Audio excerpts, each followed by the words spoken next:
And I barely read it. We don't distribute it in the White House anymore. And the same thing with the Washington Post.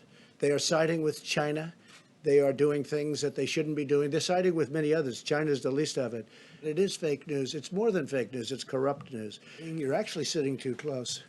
We should probably get rid of about another 75, 80% of you. I'll have just 2 or 3 that I like in this room. I think that's a great way of doing it. We just figured a new way of doing it, but you're actually much too close. You two, you should leave immediately.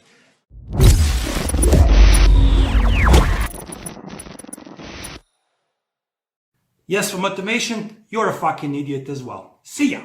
What we got to remember is that this whole virus pandemic, right? This isn't the actual cause of why the economy is so weak and has zero wealth fundamentals and why it can't hold up in any type of turbulence. But this viral event is the pin that's popping the bubble, or at least air is coming out. Like, I don't think the bubble has even really popped properly yet. I mean, but a lot of air is coming out, right? And what I mean by that is, there's a lot of market turmoil.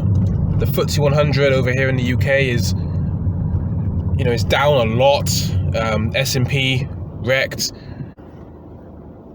And I'm noticing quite a few concerning points with all this as I observe what's going on around me, as I research, and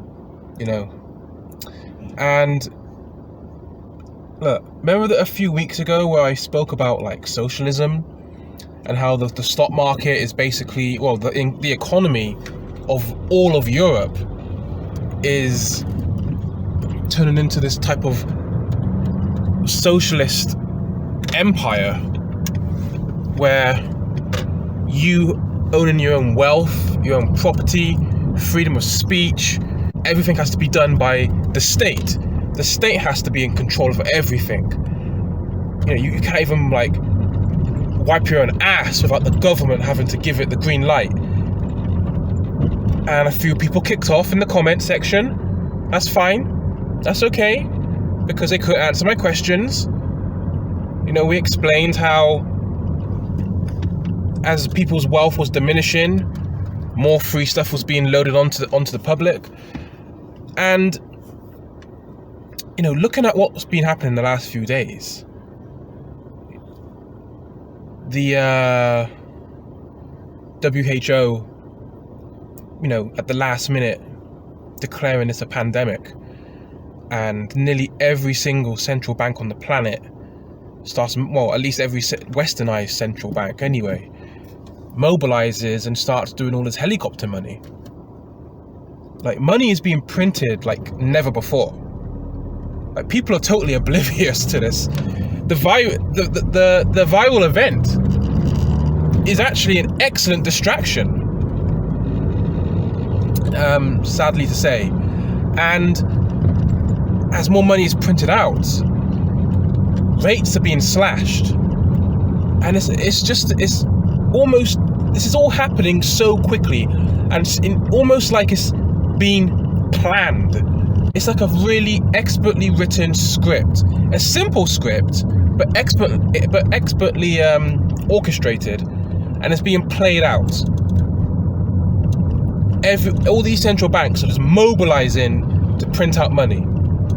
Businesses are also businesses which are the lifeblood of an economy, which create jobs, which create wealth, which encourage people to spend, innovation, entrepreneurialism. That all you socialist lovers and you free stuff lovers actually kind of benefit from.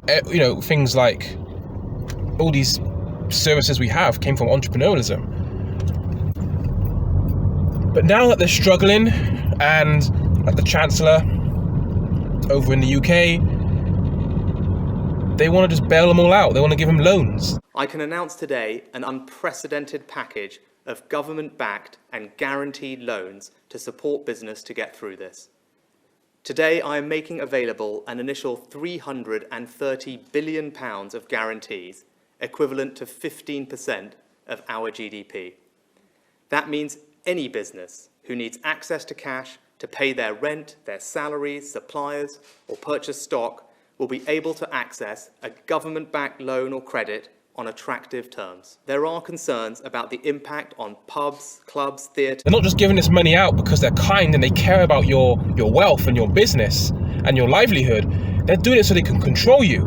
I understand businesses are going to need help, like in some way or form, because the middle class is going to be crushed now. In the last 3 weeks, what was left of the middle class has been turned into dust.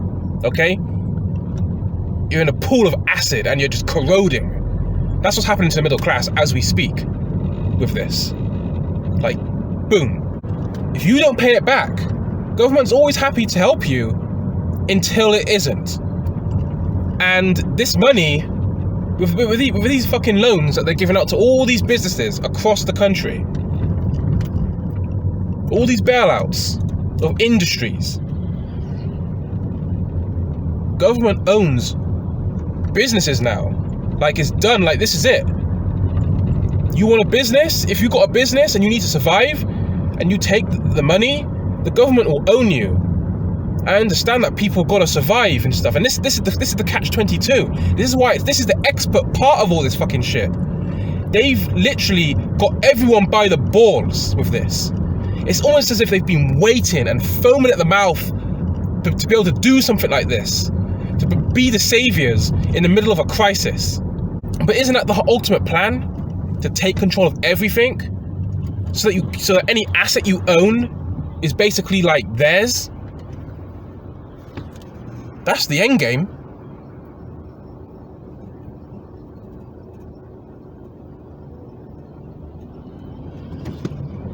That's the end game here. That's what they're doing. If you don't pay your loan on time, government is going to come and take your business. Your business is no longer your business. Your business is in debt and is an asset for the government. Pool of government debt acid. I want you guys to think about that. Look, we can look at Bitcoin. Bitcoin's going up today. Gold is, and silver, I always say are, those contrarian assets. But, wow. So you socialists need to think about this shit. And you communist lovers need to think about this shit. Hard.